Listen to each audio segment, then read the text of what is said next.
Welcome to the Orchestra. I'm Honey, My name's Trell. and today we're going to be talking to Still, a whole bass trio whose sound is as harrowing as it is hypnotic. Blending post-metal, blackened hardcore and ambient textures, their music channels grief, rage and reflection into crushing sonic landscapes. With releases like A Theft and Brackets, they've carved out a reputation for emotionally raw performances and stark, immersive atmospheres. Let's get to it.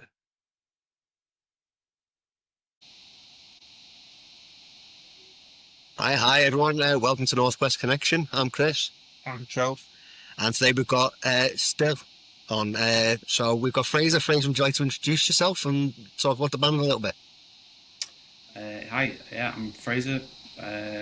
Still is, I think, the longest running band I've ever been part of.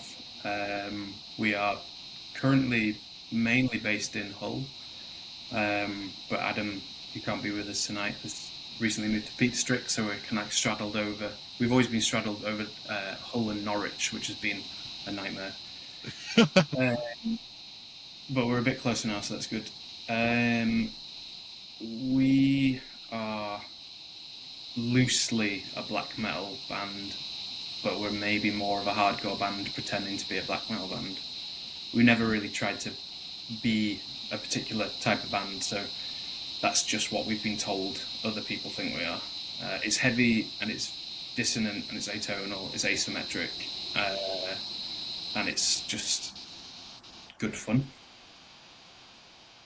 And what's the story behind your formation?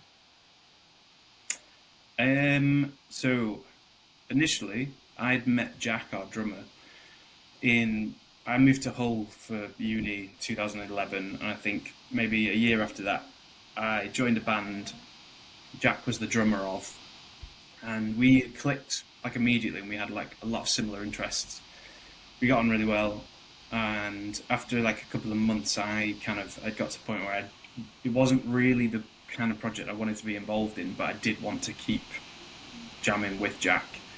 So there was, I think I've told this story before, but he gave me a lift home one night from band practice, and I was like, I don't want to do this anymore, but I do want to, because I didn't know him. I was like, but I do kind of want to keep seeing you if you want to keep doing something. So we had like a nice little, Like a bromance.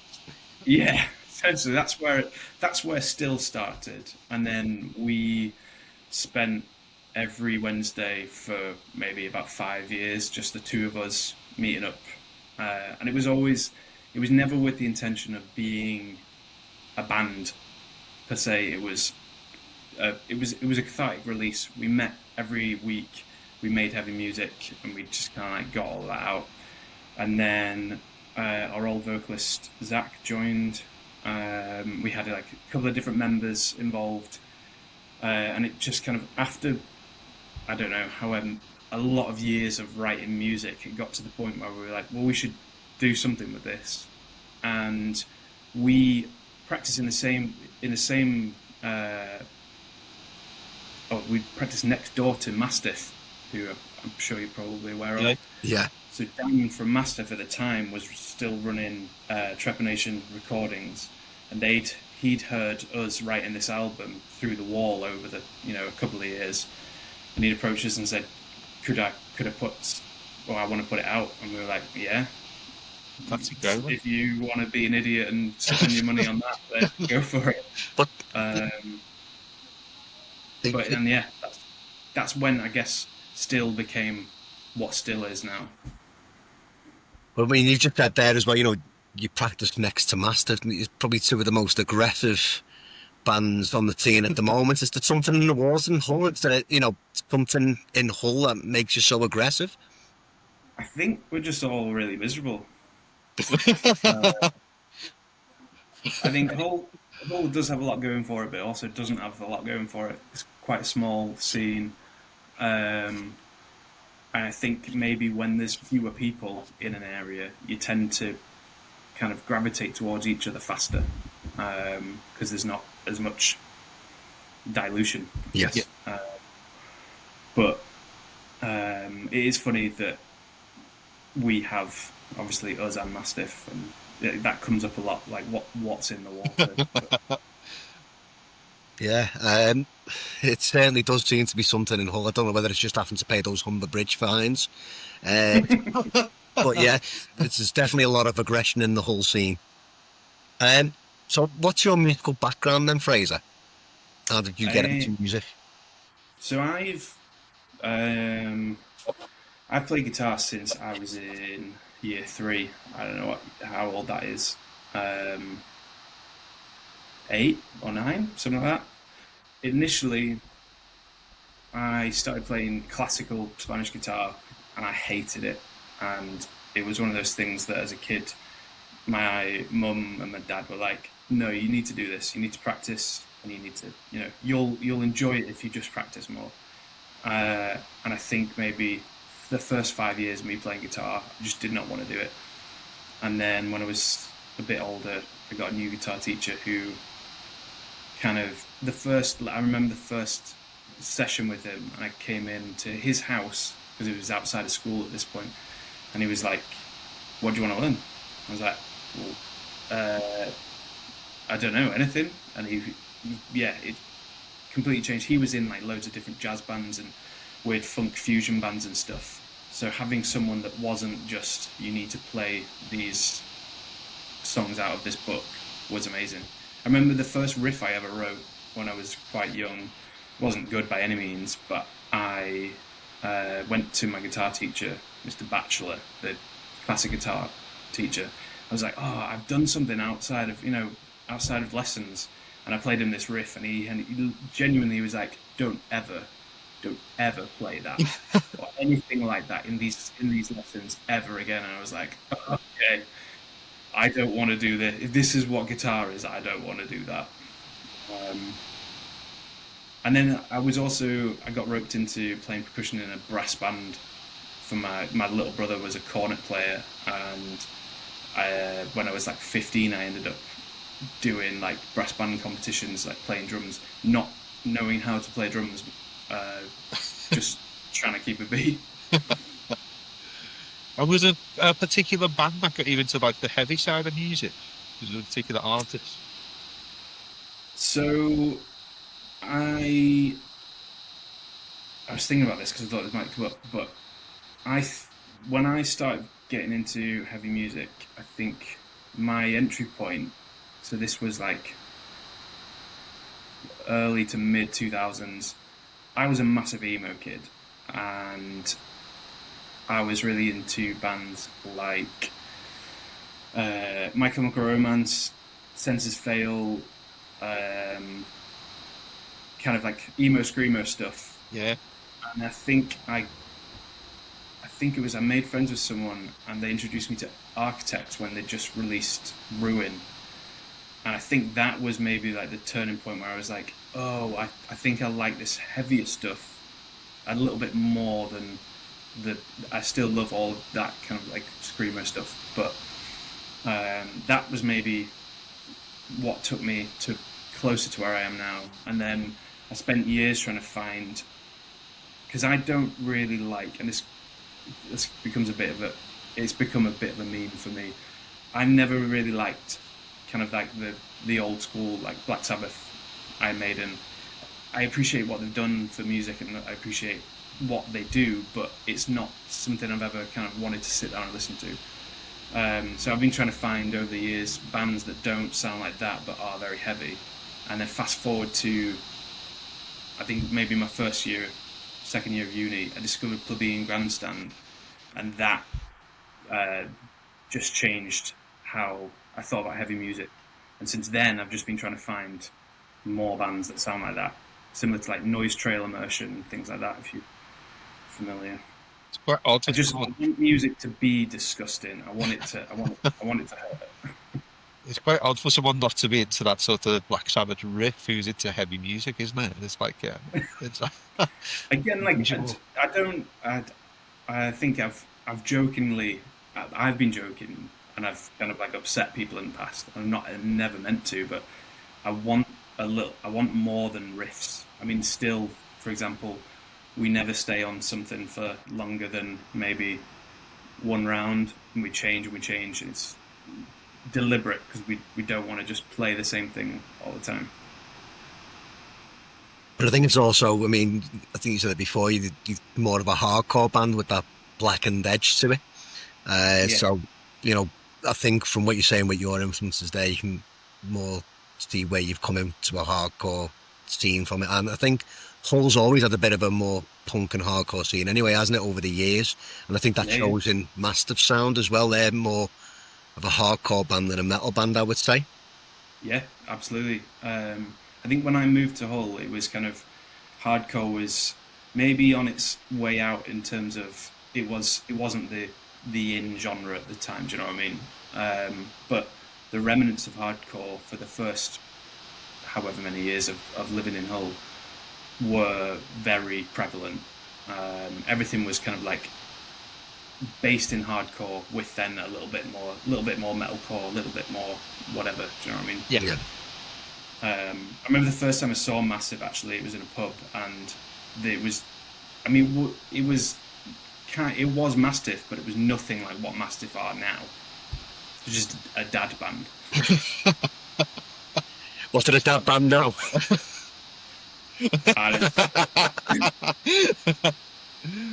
And that one's for James because he is a dad now. So with the still songwriting process, how does that work out? Is that it? I mean, does the music come first? What comes first, the guitar or the? Primarily, it's I have a load of material that I've been working on. Whether it's maybe not like finished songs, but I've got a selection of parts Yeah. that could go together. I'll present it to the guys, and then we'll just kind of hash that out until we find something that we're all happy with. When we had for quite a few, most of Still's life up until now, we had a standalone vocalist, Zach, who would have obviously. Well, we've always written everything collaboratively anyway, or tried to write everything collaboratively. So we would kind of like solidify a song in terms of music, and then an arrangement, and then we would work on piecing vocals to it afterwards. We found that's always worked best for us, but sometimes we've started now trying to like change things up a bit. So Jack does a lot of writing these days, and he'll bring a selection of lyrics and say, what can we do with this? How can we make this work? There's no real hard and fast rules to it. There's no like chief top writing No. or everyone just chips in. Yeah, yeah. I mean, I have a lot of material at any given time because I've spent so much time just going through stuff. And I think we found like quite a happy point where, so Adam with bass, he does contribute with bass stuff. But when he joined the band, we'd had so many bassists and we'd gone through so many, like a ridiculous amount of bassists. I think in 3 years, he was like the 5th bassist or something. And it had got to the point where we were gearing up to record we just recorded our first album, and we'd booked recording time with Joe to record a Theft that was released in November, and we were basically looking for a bassist and saying, look, at some point we want you to have creative input and things, but we're not looking for someone we know what this is currently. We've spent many years getting to this point of what Still sounds like, so we need someone that for now is happy to, be involved in what this is, and then we can look at how it evolves with a new person afterwards. But yeah, it's just bands, isn't it? So you just mentioned then that you booked to record a Theft with Joe at No Studios, and obviously it ended up getting released on his record label as well. Was that planned beforehand, or was that after he'd recorded it that he had to put it out? It was planned in our heads, but not. I mean, I don't know. So after we didn't know Joe before we recorded the first album with him, and we got on really well with him. We highlighted like we definitely want to work with Joe again. He's like an insane producer. To be in the studio with him, he can hear what the songs sound like before they're finished, and that's really handy when you kind of like you've got these ideas but you don't really know how to implement them properly. And then he goes, "All right, we'll do this," and then suddenly you've got this coming out the speakers, and it's exactly what you didn't know you wanted. So then we obviously kept in touch, and I remember I'd messaged Joe at one point saying, "Have you ever thought about doing a label?" And I'm not saying I was the catalyst by any means. A few people had said the same thing to him, but because at that point he had started Floodlit, and I did the branding for Floodlit, so I'm not involved, but I'm on the sidelines.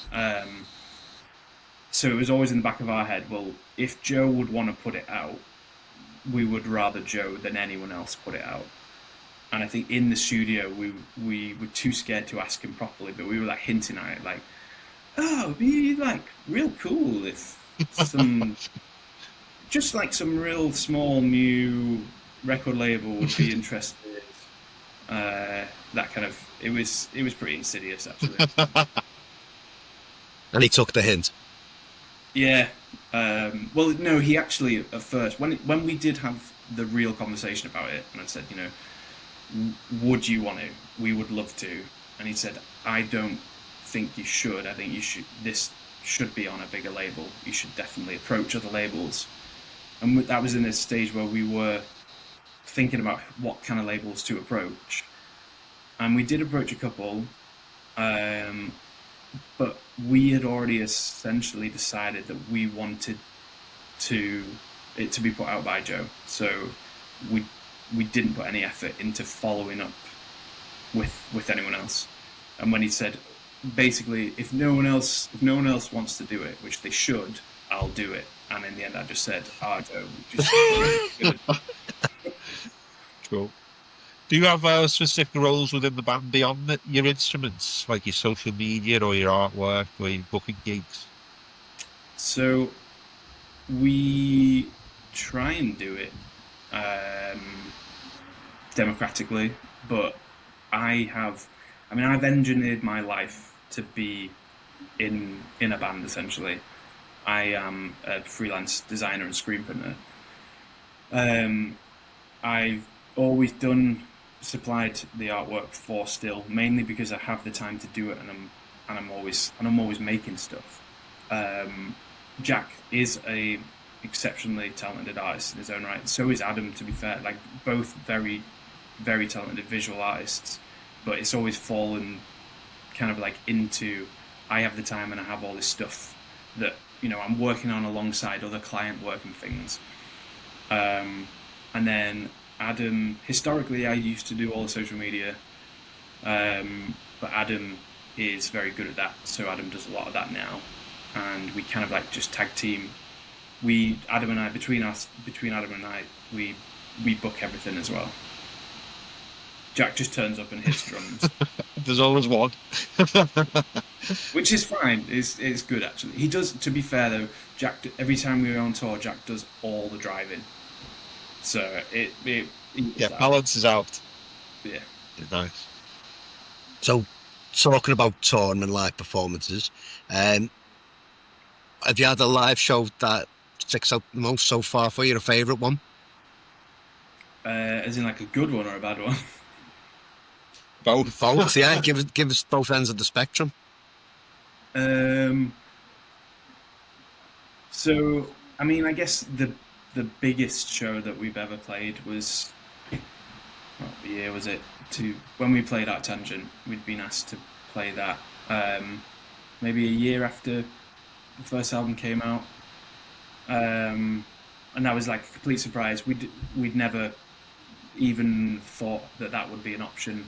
We hadn't applied. I don't even know how James had discovered our album, but he'd asked us to do that, and that was obviously an insanely massive thing for a band that no one has ever heard of to play. And it kind of like sticks in my head as equally good and bad, because there's a tapping part in one of our songs that I fucked, and I'm never gonna. And I know that no one else cares or remembers it, but I am never gonna live that down. But Get PTSD from that. One of the best shows we've ever played when we played, we did a few dates after Theft was released, and the last date was Black Heart in London, and that tour was like it was very emotionally charged. So I don't know how much you know about the album, but it's basically centered around kind of like my dad's experience before he passed a couple of years ago, and the whole week was like super emotional. We played the Manchester show just around the corner from one of the hospitals where he'd spent a lot of time in the last few months, so that was like a really insane thing. But something about the last show in London was it sticks in my mind as that was one of the best shows that we've ever played. It felt right. Everything was how it should be, if that makes sense. I don't know. I'm realizing as I start talking about it, I can't really give you specifics as to why it was so good, but that's the show for me that was good. That Manchester show you mentioned as well, was that with Agriculture at the Deaf Institute? No, that wasn't, but that was a good show actually. Yeah. Yeah, I was at that one as well. That was my first time seeing Still. Oh, fair. Was it all right? Don't answer that. No, I thought it was. I really enjoyed it. We did enjoy that. It was a bit funny. So obviously that was it before the album? Yeah, it was before the album came out. Joe had obviously pulled some strings to help us get that show, and we were super excited about it. But also at the same time, yeah, we're a heavy band, and Agriculture are a heavy band. But if you kind of put us side by side, a lot of what people like about Agriculture is what people don't like about Still. In terms of like, we don't, there's nothing linear about what we do, and that's not to dismiss what Agriculture do, but it's very satisfying. There's a lot of tension and release. We're all tension, no release. So there was a bit of worry of, are people actually going to want to see us before Agriculture? But it was good. Yeah, it was a good show. I really enjoyed it. Now, do you have any pre-show rituals before you do a gig?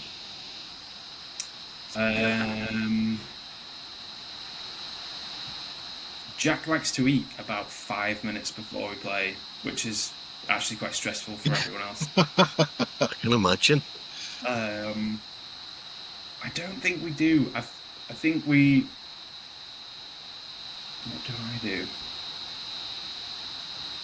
I think I've always had in my head, I'd like the idea of having a pre-show ritual, but I think you get so caught up in making sure everything is right and like, oh, I've got everything ready, that I don't think I've ever actually had time to do that.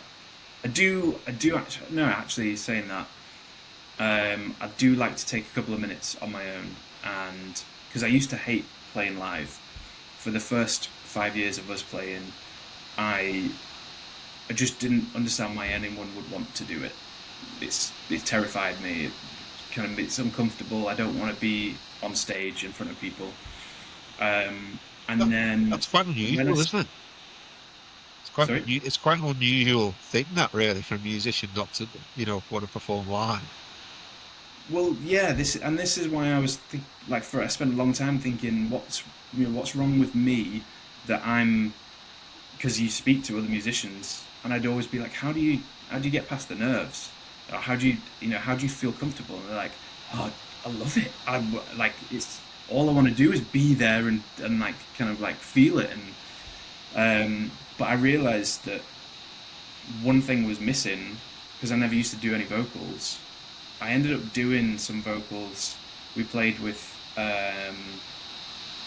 who did we play with in London? Ash Inspire. We supported them on their road to Roadburn, the year that they played Roadburn, and Zach, our vocalist at the time, couldn't. He was ill. He couldn't make it. So we were like, well, we'll just fill in some vocals. And the second, having never done vocals, I should say I'm not good at it. I don't know how to do it. But the second I was shouting through and hearing myself back through the PA, and you could feel it. At that point, I was like, oh, I understand why people want to do this. And I think all I needed to do was shout at people, and that's when it clicked for me. That was like, yeah, this is acceptable now. I've forgotten what the question was. Sorry, but yeah. Okay, I'm sure fun anyway. But have you got a dream venue or dream festival that you'd like to play? Ooh. It's difficult because Arctangent was, I think, if we were ever gonna play anything, I think we Arctangent was the maybe the peak. Um, it would be it would be great to play Roadburn, but I don't know if that would ever happen, and I don't think that would be that bummed out if it didn't happen because it's I don't know what what's for you won't go by you kind of thing. Um, I I'd love to play, and this could be anyone's. I'd love to play a house show. Cool. I don't, yeah, I don't want to play. But this is me speaking personally, not Yeah. for the other two. But I don't think there's ever a venue that I've thought, oh, I definitely want to play that, or I definitely need to play this festival. I want to play a house show in someone's house to maybe like 25 people crammed in a room. That would be fantastic. Be intense. It'd be Definitely. awful. So what currently on the cards for Still at the moment? And obviously the album come out in November, which was followed by a tour. So what have you currently got in the works? So we are heading out for some dates on Thursday with Fatalist from Manchester. That's going to be really cool. We've got a couple of shows ending in Brighton to play the Noise and Order festival with Pet Brick and who is playing Pet Brick, Host Body, Fatalist, X minus one, Believe in Nothing. That's gonna be cool. But after that, I think we've got a couple of shows lined up, just like one-offs. But we're just focusing on finishing the next, say, album. We've got a couple of things. There's an EP that we've been trying to finish for a few years, and another full length that we are relatively close to being comfortable with. So it's just writing. Um, And then the plans to go back into no studio to record them as well with Joe. yeah, I don't think we could ever record with anyone else at this point. You just, yeah, family man. Yeah, we did get asked by someone who would be really good to record with them, but I don't think I could. I mean, there's a few people within the scene, I think, across the UK, but Joe's name comes up a lot that people do want to work with him, and it's people from different genres as well across it, I think. Absolutely. You just seem that touch with it all. And Yeah, everything he seems to be releasing at the moment on Floodlit is completely different to his own band. yeah, exactly. Um, he's this the scope that Joe has is incredible. When you like, I spend a lot of time back and forth talking about jobs and things that we're working on, and it's always like, oh, who are you with today? And one day he's working with like a hip hop artist from Manchester, and then the next day he's working with a black metal band. But and anything that comes out of his studio sounds incredible. It's just he's one of those like special people that you don't understand how he can do it, but he can. We're going to move on to the fun questions now, a bit more light-hearted. So, what was the worst music you used to listen to when you were young?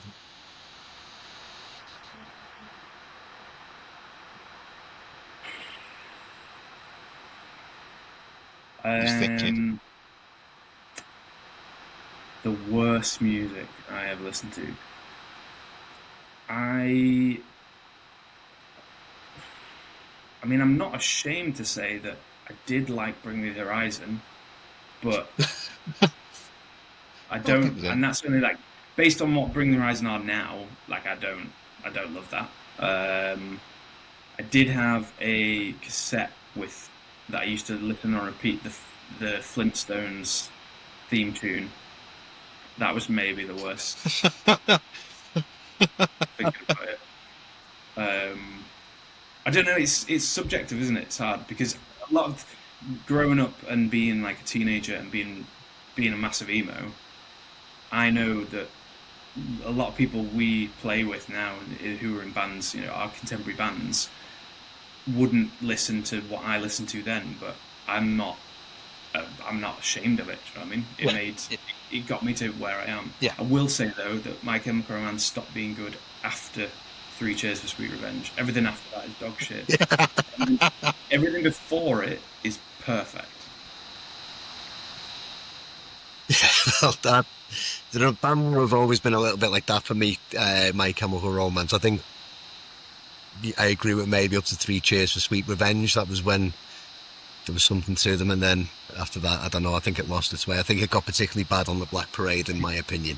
Yeah, I mean it was awful. Like that was one of it was. But I don't know. I don't know.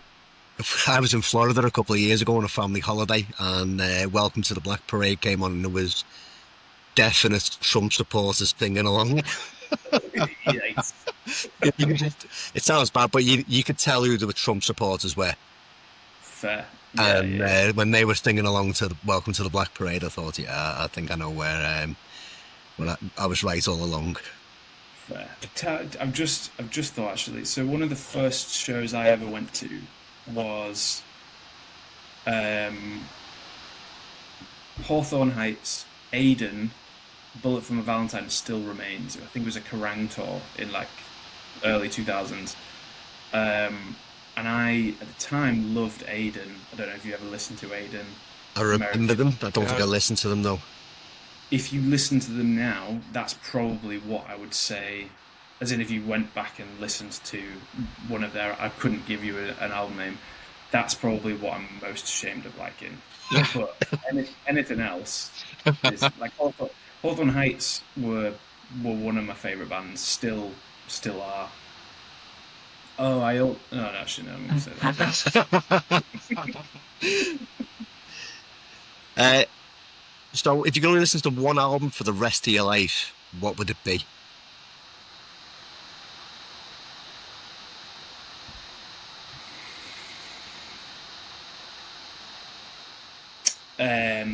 Plebeian Grandstand, Low Gazers.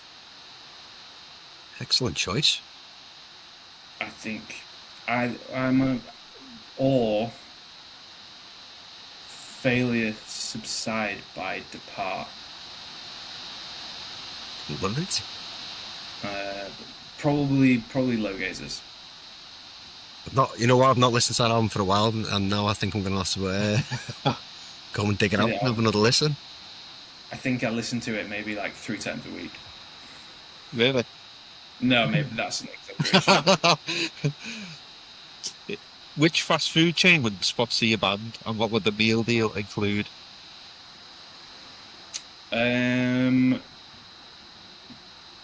Could I, instead of a fast food chain, we would want Buxton Water to sponsor us. And because it would just be still water. Okay, we'll take that. It's a good answer. So there wouldn't be the sparkling variety for it either then? No, it would just be still. Just still. It would be still Sparkling still on water? mud. To say that again? Sparkling still water? Yeah, but and then the irony is you open it and it's just still. Here we go. Sounds like the marketing campaign's just written itself. We actually joked about having some bottles of water, making some labels, relabeling some still water for on the merch table. But I think in the early days of still, we probably could have done that. Now, I think the joke would just detract from.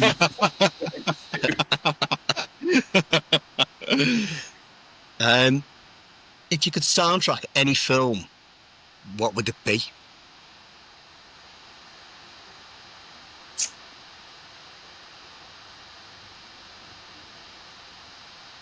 it would definitely be a Robert Eggers film.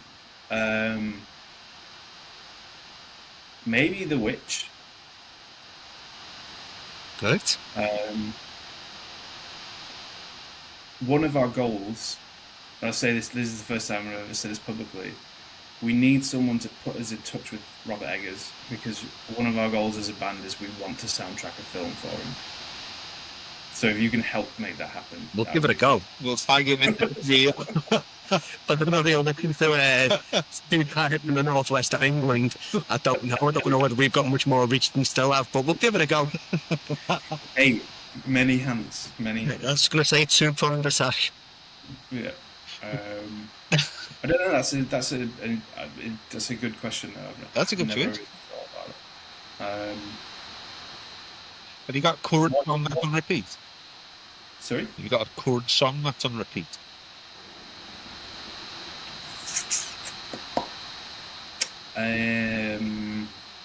No. but I don't mean that like dismissively. I think I tend to only listen to do album listens, Oh, right, okay. so I wouldn't repeat a song. Right. But currently, I've been listening to a lot of Noise Trail Immersion. I've also been listening to a lot of Friendship, Japan hardcore. There's a really good album called Hatred, which is fantastic. It's kind of what Mastiff want to be. Right, okay. Okay. We're going to move on to the quick fire questions now. Just a couple of quick fire questions. Vinyl or streaming? Vinyl. Night gigs or daytime festivals? Night gigs. Whiskey or beer? Whiskey. Bacon frazzles or onion rings? Bacon frazzles. City life or country life? Country life. What do you think? And then on the last one, would you rather have a mystery milkshake or eat a meat feast pizza with a toothpaste sauce?